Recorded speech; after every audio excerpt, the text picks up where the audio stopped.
Welcome one and all to the 2022 ATP Overwatch League Power Rankings. Things are more exciting than ever this year thanks to the league being played on a brand new game. What could possibly go wrong? Surely these rankings won't come back to bite me, right? With jokes aside, things are going to be more unpredictable than ever before. I mostly went off how appealing rosters looked on paper to me as a result of this, although this year I'm also slightly investing into some of the scrim box. It's something I've been hesitant to do in the past, but this year I'm just going for it. A few other things to note before we get started. 1. This video will primarily be based on my overall rankings. If you're more of a separate regional rankings kind of guy or girl, stick around until the end of the video. 2. These rankings are mostly based on where I believe teams will finish in the standings this year. Yeah, they're indicative on who I think is the best and everything, but I'm more so thinking about the long term here, who's going to place where. And 3, these rankings are not to be taken extremely seriously.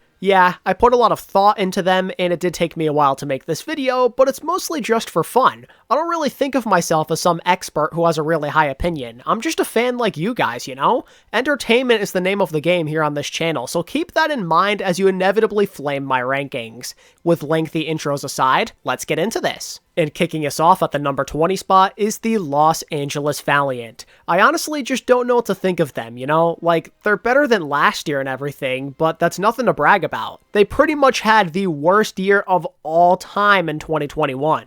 Having an improved roster only required a small bit of effort, so you've ensured you do have a fighting chance of not going winless this year. Great. How much further can you take it though? Can they actually not be the worst team in APAC? It's surely a possibility. Do you feel great about their odds and them as a whole? No, definitely not. Improvement or not, it's still an average-looking roster at best. Places like support and tank feel very up in the air. It feels to me like they're going to lack consistency. Their level of play very much might depend on the day. The Valiant just don't have enough star power to scare you. Even through the improvements, they're still bottom half of the league no matter what most likely, and there's a chance they could come in 20th yet again. On to number 19, where I have the London Spitfire. Yeah, the London Spitfire don't give off much confidence at all. I know they made a lot of changes and they've got new coaching, some exciting things are going on, but they still fall way short of the benchmark. They do not have that killer instinct or guaranteed star power that you are desperately looking for if you're a London fan. They've got a whole bunch of, well, okay pieces. Without any real hard carries or stars, you're being put at a disadvantage. I mean, even some of the weaker teams in the West have a guy or two that you consider to be an X factor. London don't have any of that. A good number of their guys have so much to prove. DPS is shaping up to be really important, and London just don't have that guy. And think about the weird situation the support line is in. The Spitfire just have so many inconsistencies and weird questions that we have to answer with them, and they're so lackluster overall. I'm hoping to be wrong, but in their current state, they are one of the least competitive teams in the league. Rolling into the number 18 spot is the Vancouver Titans. I perceive the Titans as somebody who has a chance to slightly surpass expectations. The only problem is, the chance is incredibly small. While I appreciate the Titans starting from scratch and all, they didn't exactly do a great job. A team with quite a few unproven talents doesn't get you excited. The good news, though, is the rebuild definitely has a different feel from the last one. They're starting over, but this time they do have some decent and proven talent at a couple of places. Shockwave and Aspire make for a crazy 1-2 punch at damage. These two have easily held their own so far in their careers, and they could low-key sneak up on some people and help the Titans get a couple of wins. You also have to remember they signed Masa, who's going to help a lot here as well. His leadership and his experience could pay huge dividends for a team that's so young, and that's on top of his impressive skill set and championship level experience. The issue is, the rest of the roster is so unproven at this level. The Titans possess a lot of interesting pieces, but it's not enough to warrant a placement outside of the bottom tier. There's a chance they could be one of the better teams at this level, but that's kind of where you draw the line. Anyway, as we move on, next we have the Guangzhou Charge. I think my biggest issue with the Charge is they failed to make the huge upgrades they desperately needed. Despite a rough 2021 season, there was definitely a foundation to build around thanks to Krong, Eileen, and Choi Se-wan. If they managed managed to get another star or two during the offseason, their future could have been rather bright. While some of their new guys maybe are getting a little underestimated here, they failed to sign anybody that gives you that guaranteed talent that gets you excited. Molly and Unique feel just okay, with the potential to be something, but you're not getting your hopes up. And after 3 years, they still have Rio, who has been nothing more than average the last couple of years. If you primarily play Krong, wouldn't it be better to sign a new and refreshing tank to back him up rather than the same old same old? On top of that, I'm not entirely sure if the hit scan situation is forever solved. The Charge could be decent if they piece it together, but in their current state, there's just too many what-ifs to call them a solid team. Next up, we have the Boston Uprising. I feel like they made some improvements in some aspects, and yet they still appear to be a step or two behind the competition. Adding Striker was a major plus for them, and that support line of theirs looks pretty impressive, but that only makes up a fraction of their team. That tank situation of theirs is bizarre. To pick up a third tank right before the start of the year gives me some bad vibes. Not a single team, aside from them, have a 3 full-time tank system, and it's not like any of their tanks are amazing either. Punk is respectable, but not groundbreaking. Marvel might be washed at this point, we really don't know. And Itzao, we have no idea what to expect from him, and even then he just seems like he'll be okay. Then whoever plays next to Striker at DPS is kind of in a similar situation, where you don't know if to trust them or not. I'm not convinced that Striker's magic is going to be enough to save this roster. The team has decent playmaking potential and everything, but they look and feel like an incomplete roster. They're not well-rounded enough to be noticeably better than last year. Number 15. The Florida Mayhem. What an interesting case the Mayhem are proving to be. The offseason has seen them steadily improve. The last few weeks in particular have seen them make a lot of adjustments both at support and DPS, which ultimately means that the season could go a bit more in their favor than initially anticipated. The Mayhem don't necessarily terrify you, but they might be on the rise. Their new rookies provide a good bit of promise. I've especially heard a lot of noise about someone emerging as a dominant tank player, and with Exy around, the DPS carry potential is through the roof. Florida have some great looking pieces, and rumor has it they're doing somewhat decently in scrims, which ultimately has me second guessing the idea of them being bottom 3 in North America. But they're far from elite until proven otherwise. My excitement for their rebuild has slowly grown, but there's way too many question marks to call them a legit team. Specifically, I have no clue what to expect at support.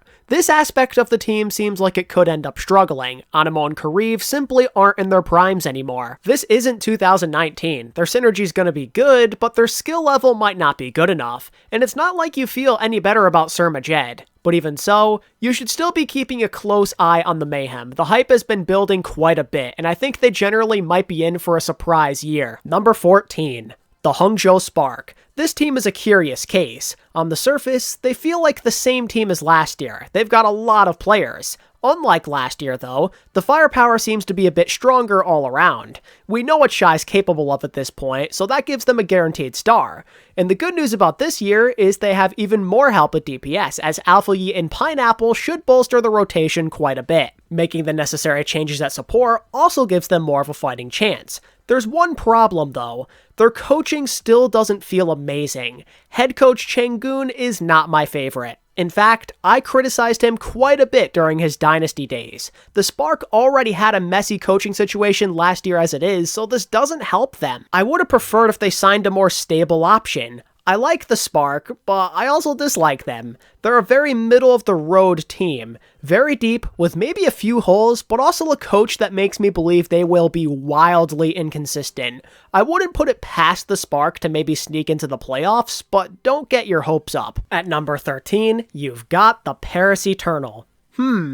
What to say about the Eternal? On one hand, there's reason to feel skeptical about them. Their offseason wasn't amazing by any means. On the other hand, their roster is still pretty respectable. In a sense, they could be exactly the same as last year, but with more potential. There are 3 reasons why this could be the case. For one, they made a nice move at DPS by acquiring Glister. Second of all, Their coaching might be even better than last year, which could lead to even better strategies and mid-game adjustments. Thirdly, their synergy and general confidence could be even greater. You've got to keep in mind that guys like Vestola and Dridro, they joined the team mid-season last year. Now that they've spent more time with their teammates, their play could see a notable spike. Honestly, this might apply to everyone in general though. Just the fact that they're all together in person this year should lead to a tighter-knit group who trust each other more in critical situations. How I see it is, the Eternal aren't a crazy threat, but they're respectable. They're like mid-tier. They won't blow your socks off, but they probably won't be bottom tier either. Number 12. The New York Excelsior. I want to believe that this is New York's year, like so bad. Their DPS line just gets you so hyped. You gotta love Yaki and Flora. That's a superstar duo if they click, and in a situation where DPS is very critical, that could mean that they carry their team on a regular basis. Honestly though, even from a general standpoint, the NYXL just have some ridiculous mechanical talent. This team seems very promising on the surface.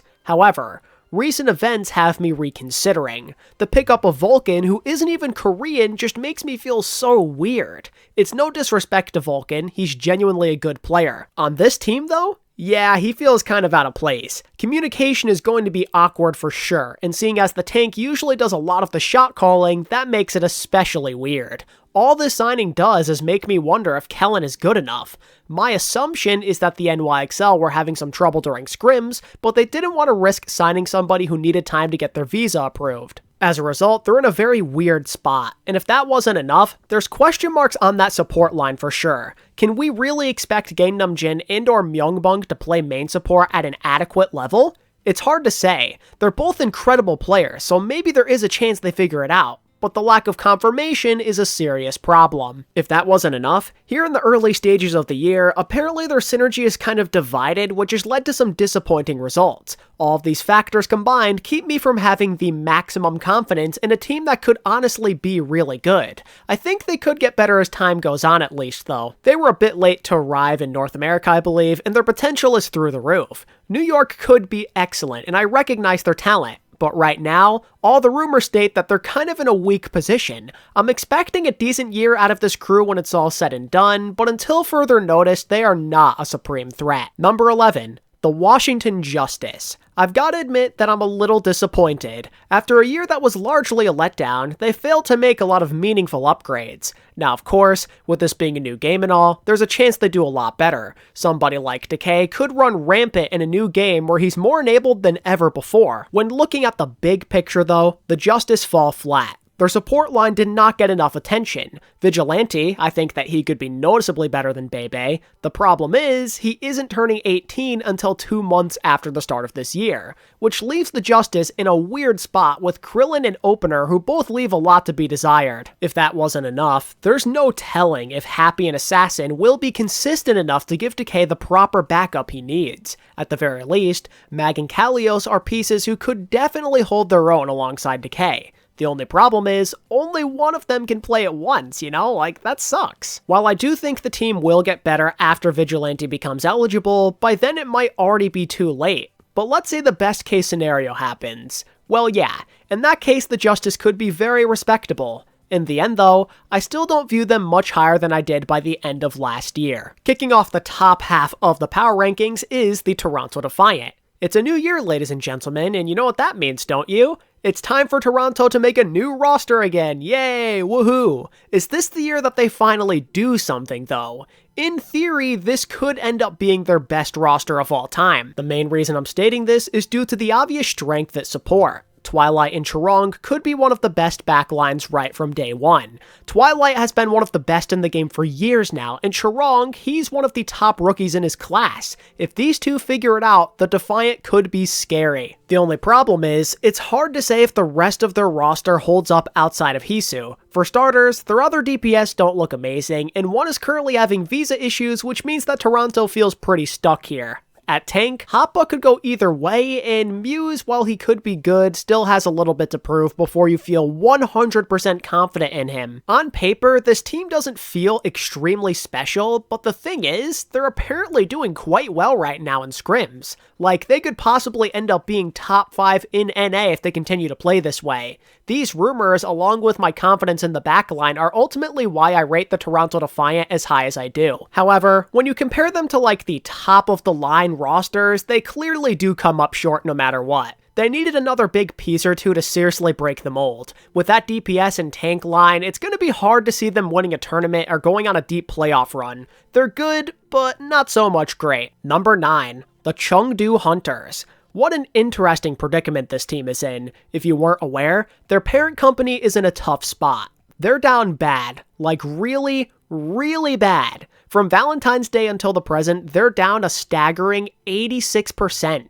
As a result, the Hunters have been scrambling to clear up money and are likely dealing with a minimal lineup. While it's unclear who goes and who stays, this obviously is going to suck if you're the Chengdu Hunters. According to Halo of Thoughts of Dexerto, it has already been confirmed that both Yveltal and Aprita will be benched as the Hunters find a way to clear their contracts off the books. That immediately puts this team in a rough spot as they're losing out on a ton of star power and flexibility. If there's any good news for Chengdu fans, it's that Leaf will be staying for the upcoming year. But now the Hunters have a weaker overall team to give him less resources, which means that Leaf is going to have to put the team on his back even more than last year, which is clearly a problem. I originally had the Hunters as my number 2 team in APAC and top 5 overall in the league. I can't say that anymore though. They could still be respectable, but even right now, as I'm making this video, I still have thoughts that I'm probably overrating them, but I can't resist since they still do have Leaf and everything.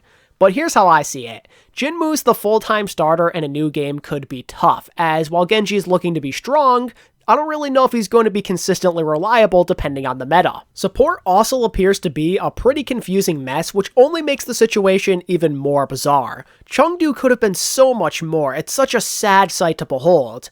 Welp, at this point, there's only one thing left to say.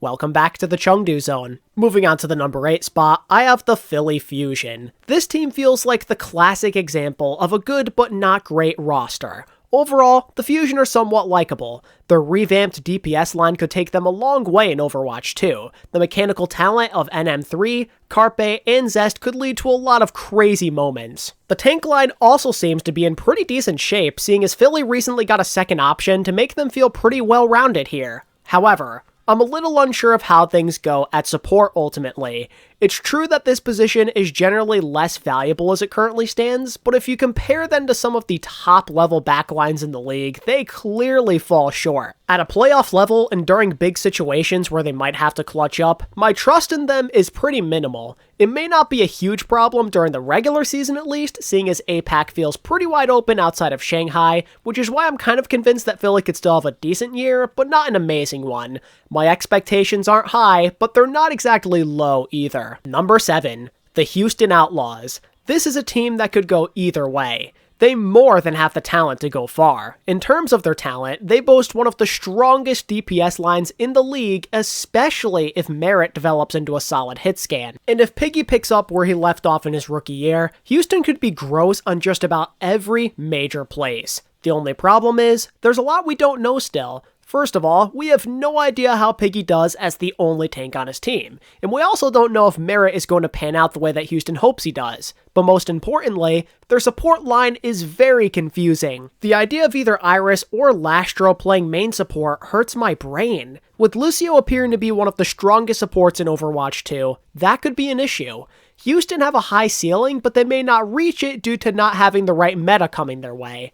It should still be noted though that Houston should be pretty good this year no matter what. This team is very capable of going on a run, concerns or not. Number 6, the Atlanta Reign. Okay, technically I did not project the Reign to finish this high in the standings during my team preview video, but I've kind of had a change of heart because thanks to the Hunter situation and the Reign supposedly performing well in scrims, I'm ready to once again think of them as one of the better teams in NA. Even through the loss of Pelican, they still seem to be holding their own. Kai seems to be adjusting well as he's playing more at that superstar level we saw from him in 2020, and when you combine his efforts with Hawk, who's still playing well apparently, a promising new support line who are also playing well, and some interesting rookies at DPS, Atlanta appear to have a pretty competitive team. I kinda learned my lesson with this franchise after last year. If they're doing good in scrims, I should probably take them seriously, and what's scary is they can reasonably only keep on getting better as their rookies continue to develop, and when speedily turns 18 later this year.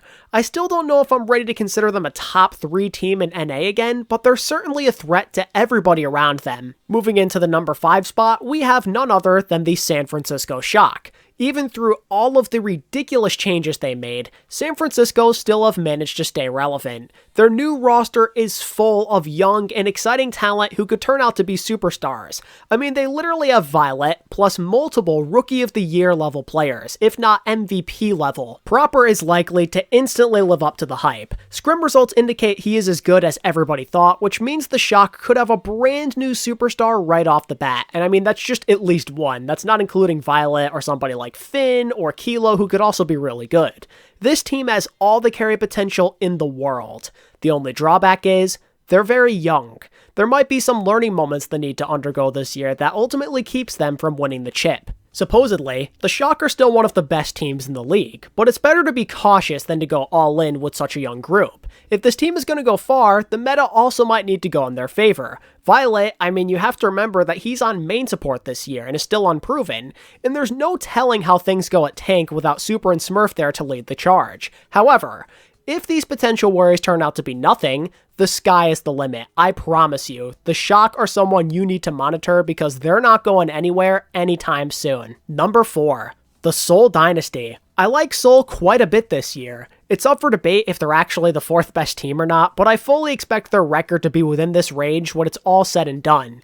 Every team except for one feel pretty beatable for them over in APAC. They might have a small roster, but they're packing some serious heat. Tank and DPS both feel very nice. Their success might be a little meta-dependent, but I suspect that Seoul are going to show good consistency across the year. The idea of Fitz and Profit potentially being even better than last year, along with a few newcomers, gives me hope that the Dynasty are going to stick around come playoff time. However, please do keep in mind that there might be some question marks surrounding their ability to compete for a championship. It's true that they have a lot of star power going on, but they aren't as loaded as they could be. The questions at support, especially with creative, as well as how Smurf does on characters outside of his comfort zone, does kind of keep me from putting them in that 100% confident range. I gotta say though, if these are the only concerns you're actively dealing with, maybe alongside some coaching things, it's safe to say that you're in pretty good shape. The Dynasty look good. Are they good enough to win a championship this year? I'm not entirely certain. Something I can promise you though is they're going to be competitive without a shadow of a doubt. Moving on to the number 3 spot, you've got the LA Gladiators. This team has a shot of picking up exactly where they left off last year and then some. You could maybe argue their skill ceiling has decreased a little bit over the offseason, but they're still in drastically better shape than a majority of the league. The Gladiators are very, very well rounded. The support line genuinely might be the best in the league. They can literally play any meta to absolute perfection, and even with no bird ring, their DPS line is scary good. Kevster genuinely might end up being the MVP of the league this year, and you're giving him 2 freaks of nature as his partners in crime. That has some insane potential. The only questions maybe come at tank, since Space and Reiner maybe aren't as strong compared to some of the other top teams on paper, but it's doubtful that's going to stop them from being a solid competitor. I'm in love with the LA Gladiators' flexibility and star-studded roster. They're definitely a title favorite here. Number 2, the Dallas Fuel. I'd say them and the Gladiators are fairly interchangeable as of right now, but I decided to go with the hot hand, so to speak. What ultimately makes Dallas so intimidating is they're basically the same team as last year, but with even greater flexibility. They literally made improvements to an already stacked roster with 3 simple signings. I mean, the only ones that possibly could have made them better, by addressing hit scan and main support with Edison, Grillo, and Chio.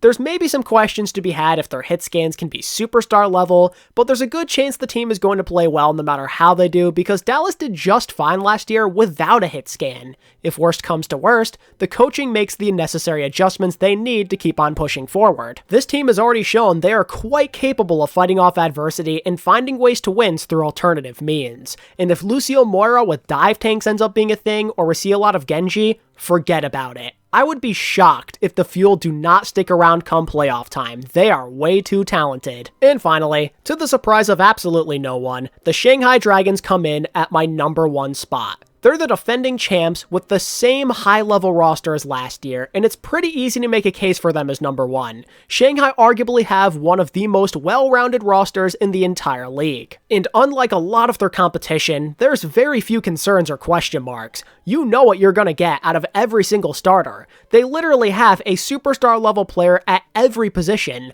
A lot of these guys could easily be MVP level. The Dragons are going to be a championship favorite. I mean, in my opinion, they are the championship favorite, but I suppose that's a discussion for a different day. The Dragons are well equipped to deal with most, if not all, metas and strategies that get thrown their way. They're smart, dominant, and well coached. Having the top record in the league seems very likely yet again for them, especially due to the fact that, in my opinion, they just play in the weaker overall region. The West has more threats to them, so they're kind of in a really good spot. And unless a massive implosion ensues, the Dragons won't be going anywhere. Their reign of superiority is likely to continue. The Dragons are really good. I don't know what else to say. So there you go. Those are my overall power rankings for the 2022 season. I'll put a recap of the rankings on the screen right about now. Pretty terrible, right? Things are so unpredictable this year. I mean, more unpredictable than ever before, so I'm putting even less stock into these rankings. I don't really care at all. Power rankings are so hard this year, but at the same time, I know that I've got to deliver to you, the people, for better or worse. How I see it is, pretty much every spot outside of my bottom 3 and 10 is a giant mess. I have zero confidence in pretty much all of these picks. I do not know what to expect, and I mean more than usual. That's scary, but also kind of exciting in a way, right? It's better this way. Things are more enjoyable when you just don't know what's going to happen. So honestly, I'm excited to see who proves me wrong, as I think it provides better entertainment value. And for my patient people who have been waiting for a split ranking system, here's a quick rundown of what these rankings would look like if they were regional. Maybe it's a little boring to have Dallas and Shanghai repeat as the kings of their regions, but I genuinely do feel like they have incredibly high odds of repeating this achievement. I suspect the Gladiators and Dynasty have a good shot of coming in at number 1 as well, but I just didn't have the guts to take such a risk. Other things that probably look a little weird are me having Atlanta so high after initially being pretty suspicious, as well as Chengdu being outside the top 3 in Asia. But as of right now, rumors and reports have me rethinking a lot of things. I suppose that something that also kind of makes these rankings a little boring is the fact that the bottom teams from last year are also virtually the same. I don't like it any more than you do, but that's kind of how it looks like at a glance currently. On the bright side though, these rankings look a lot different than the ones I did last year, so that's kind of cool. Lots of opinions on teams have changed for me in the last year, which is proof that this league is ever changing. Pretty cool to see things not be so stagnant, you know? Anyway, that just about wraps up my 2022 power rankings. I think I made all my points clear. Whether you use this for entertainment or to make fun of me, I hope that you did enjoy this video in some way, shape, or form. And if you were entertained, it would mean so much to me if you could hit the like button and share this video with one of your Overwatch-loving friends. Additionally, if you're new to the channel, consider hitting subscribe. I make Overwatch League discussions similar to this every single week, and we're really close to 30k subs. And as always, thank you all so much for watching this video. I appreciate your support so much, and until next time, this is ATP, signing out. Peace.